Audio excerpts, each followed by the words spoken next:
एक समय की बात है। गोपाल ने राजा से प्रार्थना की, जब मुझसे कोई कसूर हो जाए तो उसका निपटारा वही लोग कर सके जिनकी मैं स्वयं कहूँ। राजा कृष्णचंद्र ने गोपाल की बात मान ली, क्योंकि राजा तो अपने बात के पक्के थे और उन्हें गोपाल पर पूरा विश्वास भी था। एक बार गोपाल से कोई कसूर हो गया।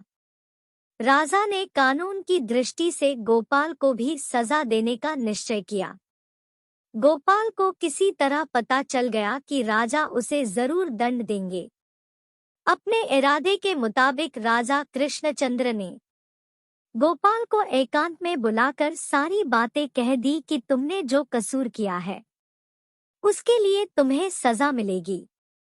गोपाल को उस प्रतिज्ञा की याद आई जिसमें राजा ने गोपाल को वचन दिया था कि तुम्हारा न्याय तुम्हारे ही पंचों द्वारा होगा। उसे मौके पर उपाय सूझा और राजा के आदेश पर गोपाल ने अपना पंच चमारों को चुना। इस चुनाव से राजा को आश्चर्य हुआ कि ये चमार क्या न्याय करेंगे, किसी बड़े महाजन को चुनना चाहिए था। खैर, चमार बुलाए गए। 2 गांवों से 5 चौधरी आए। राजा ने उन चमारों को गोपाल के अपराध के संबंध में सारी बातें समझा दी तथा न्याय करने का हुक्म दिया। पंचों द्वारा यह बात सोची गई कि गोपाल से बदला लेने का यही मौका है। ऐसा मौका हाथ से नहीं निकलना चाहिए और ऐसा दंड देना चाहिए कि जिससे गोपाल जन्म भर याद रखे तथा आगे भी हम लोगों के साथ ऐसा व्यवहार करने का साहस न करे। उन पंचों में पहले एक बोला, भाइयों, अपराध तो गोपाल का बहुत बड़ा है, अतएव 7 बीसी और 10 रुपए जुर्माना करना चाहिए। दूसरे ने सोचा, इतनी बड़ी सजा और फिर भी जुर्माना। इतने जुर्माने की कल्पना कर दूसरा पंच सिहर उठा, गोपाल के बाल बच्चों पर इसका क्या परिणाम होगा, घर बार नष्ट हो जाएगा। यह बात सोचकर उसने सजा घटाकर 5 बीसी रुपए जुर्माना करने का फैसला किया। तीसरे को इतना जुर्माना भी अधिक मालूम हुआ और उसने चकित होते हुए सजा घटाकर 3 बीसी रुपए का प्रस्ताव रखा। फिर भी उसने कहा, यह जुर्माना भी काफी है।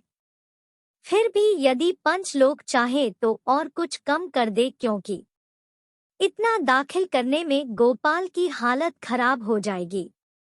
अब चौथे चौधरी की बारी आई।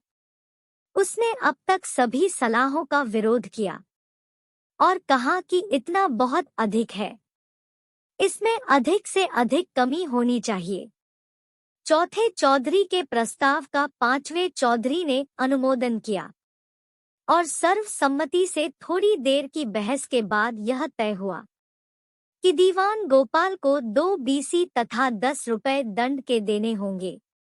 क्योंकि यह दंड अधिक है, इसलिए हम पंचगण राजा से यह प्रार्थना करते हैं कि 2 बीसी तथा 10 रुपए दंड लिए जाए, लेकिन इसकी वसूली में सख्ती न की जाए। राजा कृष्णचंद्र ताड़ गए कि गोपाल ने बुद्धिमानी से ही इन चमार चौधरियों को अपना पंच चुना था। उधर मामला निपटाकर पंचों ने राजा से जाने की आज्ञा मांगी। आज्ञा पाकर वे वहां से चले गए। राजा की नजरों में 50 रुपए का जुर्माना क्या था, लेकिन चमारों की गरीबी व परिस्थिति का ख्याल करो कि साल भर जी जान से परिश्रम करने के बाद भी ये गरीब जातियां इतना भी तो नहीं बचा पाती कि वर्ष की समाप्ति पर बस 50 रुपए पास रहें।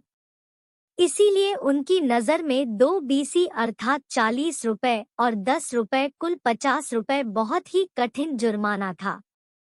राजा का हृदय दया से भर गया और गोपाल मन ही मन प्रसन्न था।